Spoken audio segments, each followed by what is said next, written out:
If you could go back in time and tell your child or teenage self one thing about health, sex, or identity, what would it be? Oh, wow. Health, sex, or identity. They're all equally important.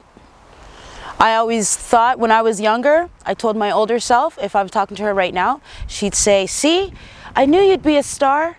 That's what we always strived for. I've always wanted to be in front of the camera, rap, sing, entertain, dance. But I had this weird obsession with Janet Jackson. And it wasn't weird. It was totally not weird. People just didn't understand it. Okay, I love Janet Jackson, the dance, her music, her words, all her dancers and all of that, just everything. And people didn't understand it. They were just like, aren't you gonna listen to someone else? I'm like, absolutely not. I have the special need to feel like I belong. And she would always have the kind of lyrics that made me feel like I have no identity issues, because I do. I'm a Black Indigenous Canadian. There aren't that many in one classroom to identify and relate to.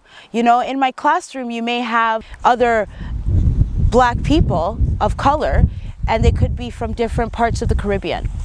They could relate, they may not relate. We may not even speak to each other because we're different. With an American influence, literally, you know, I speak differently, I swag differently. Since I was a little kid, I act different. You know, so what is different when it's not really, it's just a placement for me. So if I go back and tell my young self, I'm having as much fun as you thought I would be.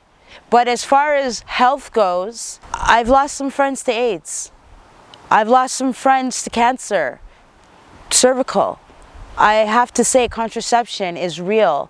Get your pap smears every year, or every 2 years like you're supposed to. Get your vaccines for Hep B, AC, do it. Be cautious and clean. Never feel pressured. You don't have to do anything you don't want to do. Literally, if it's not for your better or for your long-term future, Erica. And I say that to myself all the time. And I find myself doing the same thing I'm actually answering right now. So since tomorrow's my birthday, I get to ask myself, when you were 13 and now you're this age, are you living your truth, Erica? And I'd say, yes, because I finally had the courage to come out and be the truthful person that I am right now. I love women.